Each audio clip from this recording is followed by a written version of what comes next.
13 ships. That's it. Out of the 150 that used to pass through every single day, only 13 vessels are now threading the needle through the most dangerous choke point on Earth. The Strait of Hormuz, a narrow throat of saltwater, barely 21 miles wide at its tightest, has gone from the busiest energy highway on the planet to a near ghost channel. And the country responsible isn't the United States. It isn't Russia, it's Iran. Tehran has done something that no sanctions package, no trade war, and no military blockade from the West ever managed to accomplish. It has quietly, methodically, and almost invisibly put a noose around the neck of the Chinese economy.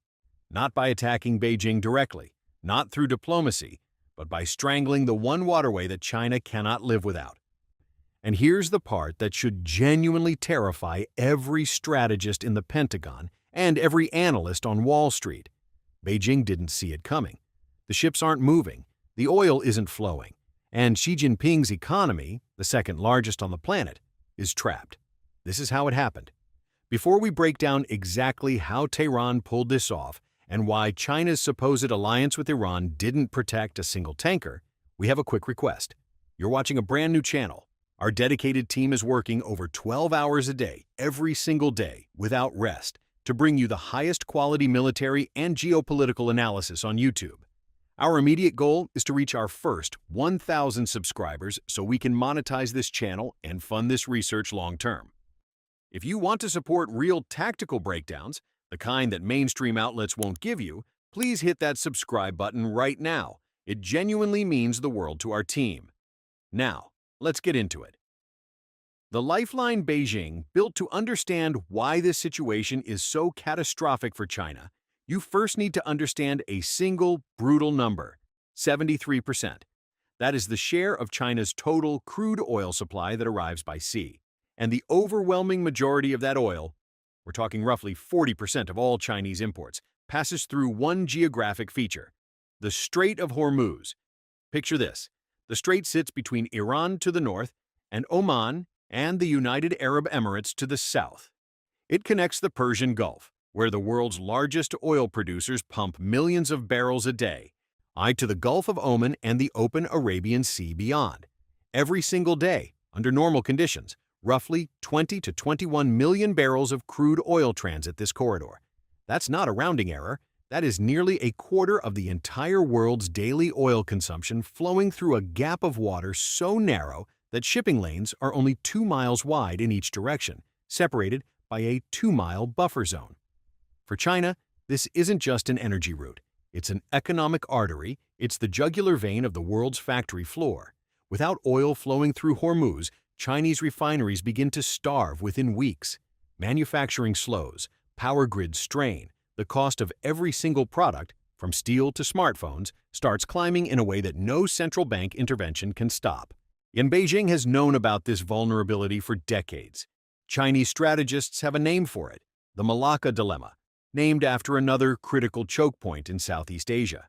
But while they've spent years building pipelines through Myanmar and Central Asia, diversifying routes, stockpiling reserves, none of it was ever enough to replace what flows through Hormuz.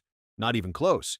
China's strategic petroleum reserve holds roughly 950 million barrels. Sounds massive, right? At current consumption rates, that reserve buys China roughly 50 to 60 days, 2 months. That is the margin between economic stability and full-blown industrial crisis. The Iranian shield that never existed. So naturally, Beijing did what any rational superpower would do. It built a relationship with the gatekeeper. Over the last decade, China and Iran have developed one of the most significant and most underreported economic partnerships on the planet. The 25-year comprehensive strategic partnership signed between Beijing and Tehran wasn't just a handshake. It was a $400 billion investment framework. China would pour money into Iranian infrastructure, energy, and transportation. In return, Iran would guarantee a steady flow of deeply discounted crude oil, sold quietly, often outside the reach of Western sanctions. And for years, this arrangement worked beautifully. Chinese-flagged tankers moved through the strait with a kind of unofficial immunity. Iranian naval forces, which regularly harassed Western commercial vessels, left Chinese ships alone. It was an unspoken pact. On Beijing was Iran's economic lifeline.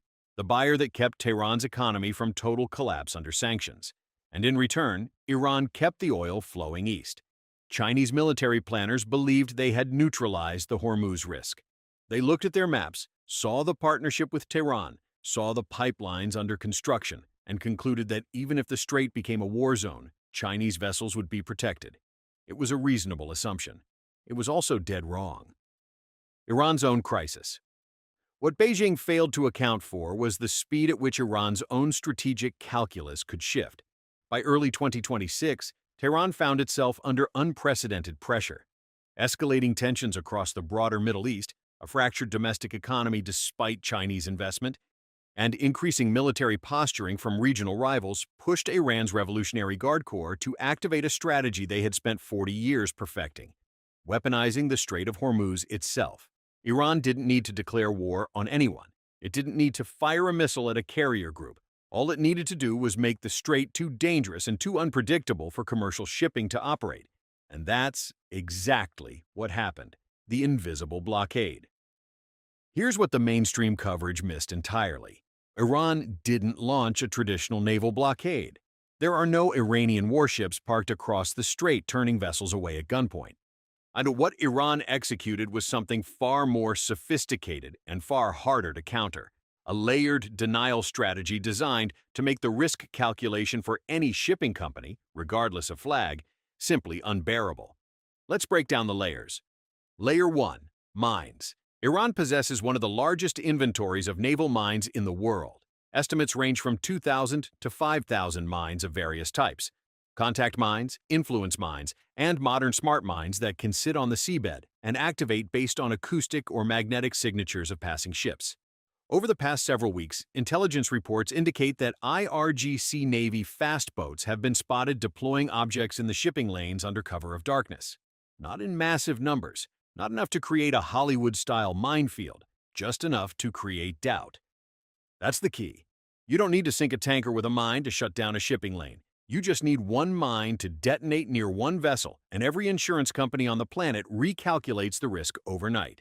And that's exactly what happened.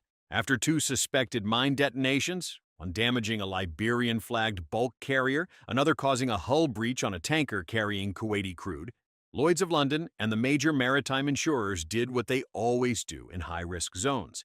They reclassified the Strait of Hormuz as an active conflict area. Overnight, insurance premiums for any vessel transiting the strait skyrocketed by over 300%. For commercial shipping companies already operating on razor-thin margins, that number alone was enough to reroute or simply stop. Layer 2. Fast attack swarms. Now, the IRGC Navy operates hundreds of small, fast attack craft, armed with rockets, heavy machine guns, and anti-ship missiles. These aren't blue water warships. They're speedboats with teeth. And in the confined waters of the strait, where massive tankers move slowly and predictably, they're nightmarishly effective. Iranian forces began conducting what they publicly called naval exercises directly inside the shipping lanes. Dozens of fast boats buzzing commercial vessels at close range, helicopters circling overhead, warning shots fired for safety. It's harassment designed to look like routine military activity, but the message to every captain navigating those waters was crystal clear: you are not safe here. Layer 3, and this is the one that caught everyone off guard: electronic warfare. Iran has been quietly building its electronic warfare capabilities for over a decade, and in this crisis, they deployed them aggressively. GPS spoofing, the act of broadcasting false GPS signals to trick a ship's navigation system into believing it's somewhere it isn't, became rampant in the strait. Multiple vessels reported their navigation systems placing them miles from their actual position, drifting toward Iranian territorial waters. At least two commercial ships were lured off course and briefly detained by IRGC forces before being released with warnings.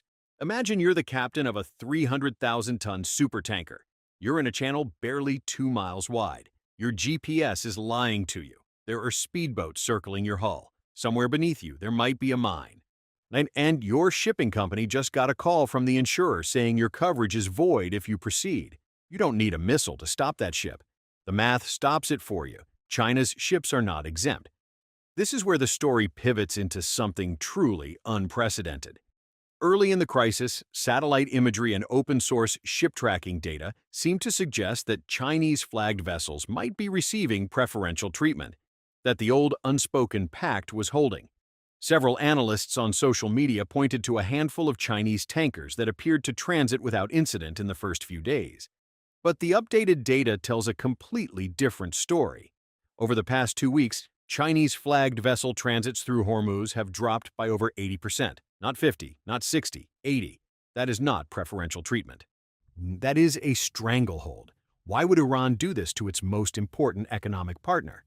The answer reveals the brutal logic of asymmetric leverage. Iran isn't targeting China. Iran is targeting everyone because the power of the Hormuz card comes from its universality. The moment Tehran grants a visible exception to Chinese ships, the entire strategy collapses. Every other nation would demand the same exemption. The United States would use it as proof of a formal Iran-China military alliance, justifying massive escalation. Smaller Gulf states would see Chinese preferential access as a betrayal, and Iran's own bargaining position, the ability to hold the global economy hostage, would evaporate overnight. So Tehran made a cold, calculated decision. Nobody passes. Not the West, not the East, not allies, not enemies. The Strait is a weapon, and a weapon only works if it threatens everyone equally. There were likely back channels, frantic diplomatic calls between Beijing and Tehran, assurances that this would be temporary, perhaps even quiet promises of compensation. But on the water, where it matters, Chinese tankers are sitting idle, anchored off Fujairah, stacked up in the Gulf of Oman, or diverted thousands of miles around the Cape of Good Hope, adding weeks and staggering cost to every barrel of crude. The numbers that don't lie. Let's quantify this. Under normal operations, approximately 11 to 12 million barrels of crude oil per day destined for Asian markets transit through Hormuz. China alone accounts for roughly 4 to 4.5 million barrels of that daily flow, with transits dropping from 150 ships a day to 13. The effective throughput of the strait has been cut by over 90%. Even accounting for the fact that some of those 13 ships are supertankers carrying larger loads, the daily volume getting through is a fraction of what Chinese refineries need. Independent energy analysts estimate that China is currently receiving less than 800,000 barrels per day through Hormuz, against a demand baseline of over 4 million.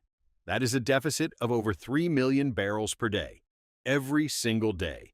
The Strategic Petroleum Reserve can cover the gap, for now. But every day this continues, that reserve drains, and the clock is ticking. Bury panic behind closed doors. Inside Zhongnanhai, the walled compound in Beijing where China's top leadership operates, the mood has reportedly shifted from concern to something closer to controlled alarm. This isn't a theoretical exercise anymore. China's energy security model, the model they spent 2 decades constructing, has a hole in it the size of the Persian Gulf. The economic consequences are already materializing. Brent crude prices spiked past $120 a barrel within the first week of the crisis, the highest level since the chaotic summer of 2022. But that's the global price. Inside China, the situation is worse. Chinese refineries that rely on Gulf crude are beginning to slow throughput. Diesel and jet fuel inventories are declining. And because China's economy runs on manufacturing and logistics, 2 sectors that drink fuel, the ripple effects are spreading fast. Industrial output projections for the second quarter of 2026 have already been revised downward. Factory owners in Guangdong province are reporting that fuel surcharges on domestic shipping have doubled. The price of liquefied natural gas, which also transits Hormuz in massive quantities from Qatar, has jumped 40% on spot markets. And electricity grids in eastern China, which partially rely on gas-fired peaking plants, are being told to prepare for potential load management. That's the polite term. The blunt term is rolling blackouts. The financial trap. But the energy crisis is only the first jaw of the trap. The second jaw is financial, and it might be even more devastating. China's economy was already walking a tightrope. The property sector remains fragile. Consumer confidence has been sluggish. Export growth, while stabilizing, hasn't returned to pre-pandemic levels. Beijing was counting on a relatively stable 2026 to rebuild momentum. Instead, it got an energy shock that is simultaneously spiking input costs for manufacturers and threatening to slow output. The textbook definition of stagflation. The People's Bank of China is now stuck. If it cuts interest rates to stimulate growth, it risks accelerating capital outflows at a time when the yuan is already under pressure. If it tightens policy to defend the currency, it chokes an economy that desperately needs liquidity. There is no good option, only a menu of bad ones. And here's the part that almost nobody is talking about: the secondary sanctions trap. Chinese companies that have been buying Iranian oil, often through a shadow fleet of tankers using ship-to-ship transfers and falsified documentation, are now exposed. With global attention laser-focused on Hormuz, Western intelligence agencies are mapping every vessel, every transaction, every financial intermediary involved in Iran-China oil trade. The United States has already signaled it may use this crisis as justification for a new round of secondary sanctions targeting Chinese banks and trading firms. If that happens, Chinese financial institutions could face restrictions on dollar clearing, a penalty that would send shockwaves through the entire Chinese banking system. Beijing, in other words, is facing a three-front economic assault: an energy supply crisis, a domestic stagflationary spiral, and the threat of financial sanctions, all triggered by a country that was supposed to be its partner. The doctrine collapse. On a military level, this crisis has exposed a vulnerability that Chinese strategists have been publicly downplaying for years, but privately dreading. China's Navy, the People's Liberation Army Navy, is now the largest in the world by hull count. Over 370 warships. It has aircraft carriers, nuclear submarines, advanced destroyers equipped with hypersonic missiles. On paper, it's a force capable of projecting power across the Pacific. But the plan has almost no meaningful presence in the Indian Ocean or the Persian Gulf. China's only overseas military base is in Djibouti, at the entrance to the Red Sea, thousands of miles from Hormuz. Beijing has no aircraft carrier strike group within rapid response range of the strait. It has no network of allied bases in the region comparable to what the United States maintains in Bahrain, Qatar, and the UAE. When this crisis erupted, China's military options were effectively zero. Think about what that means. The world's largest navy, with the world's second-largest defense budget, cannot protect its own oil supply. Not because it lacks firepower, but because it lacks geography. China's military power is concentrated in the Western Pacific, designed to fight over Taiwan, to push the U.S. Navy back beyond the first island chain, to dominate the South China Sea. But its economic lifeline runs through a body of water on the other side of the continent, through a choke point controlled by a theocratic regime that answers to no alliance and follows no predictable playbook. This is the strategic nightmare that has haunted the PLA's internal wargaming for years. And now it's not a simulation. It's real, it's happening, and Beijing cannot shoot its way out of it. The global shockwave. The effects aren't confined to China. Japan and South Korea, both heavily dependent on Gulf energy, are scrambling. Tokyo has activated emergency coordination with Washington. Seoul is reportedly in talks to draw down its own strategic reserves. India, which also receives a massive share of its oil through Hormuz, is quietly negotiating alternative delivery arrangements with Saudi Arabia via the Red Sea. A longer route, but one outside Iran's immediate reach. Energy markets globally are in turmoil. But European natural gas prices, already elevated, are climbing further on fears that Qatar's LNG exports, a critical supply for European buyers, will be curtailed. The interconnectedness of the global energy system means that a choke point closure in the Persian Gulf doesn't stay in the Persian Gulf. It radiates outward, touching every economy, every market, every household that relies on fossil fuels, which in 2026 is still effectively all of them. What this means for the future. What Iran has demonstrated, quietly, without a single declaration of war, is that the age of choke point warfare is far from over. In an era obsessed with hypersonic missiles, cyber operations, and artificial intelligence on the battlefield, Tehran just reminded the world that geography still kills. A narrow strait, a few thousand mines, a fleet of speedboats, and some GPS spoofing equipment brought the global energy system to its knees. The total cost of Iran's operation is likely in the low hundreds of millions of dollars. The economic damage it's inflicting runs into the tens of billions per week. For China, the lessons are brutal and immediate. No amount of diplomatic partnership can substitute for physical control over your own supply lines. The pipelines through Myanmar and Central Asia, which currently carry a fraction of China's energy needs, will now receive a surge of investment. Beijing will accelerate its push toward renewable energy, not out of environmental virtue, but out of raw survival instinct. And the plan will face enormous pressure to develop genuine blue water expeditionary capabilities in the Indian Ocean, a project that would take a decade and cost hundreds of billions of dollars. But those are long-term solutions to a short-term catastrophe. Right now, today, China's economy is hemorrhaging. Its strategic reserve is draining. Its diplomatic leverage with Iran has proven to be worth nothing when Tehran decides the strait is more valuable as a weapon than as a trade route. And for the United States, this moment is a paradox. Washington has spent decades maintaining naval dominance in the Persian Gulf precisely to prevent this kind of scenario. But the current crisis is doing something American sanctions never fully achieved. It's economically isolating China from its energy supply without the U.S. having to fire a single shot or spend a single additional dollar. Some voices in Washington are quietly arguing that the best American strategy right now is to do nothing at all. Let the crisis play out. Let China feel the full weight of its Hormuz dependency, and let the world see that when the choke point closes, it's the U.S. Navy, not the plan, that has the infrastructure, the alliances, and the forward-deployed forces to potentially reopen it. The question is whether Beijing will come to Washington for help, and if it does, what price America will demand. The Strait of Hormuz is 21 miles wide, and right now those 21 miles are reshaping the global order. If you enjoyed this deep dive, hitting the like and subscribe button takes exactly 2 seconds and helps us expose more geopolitical realities. See you in the next briefing.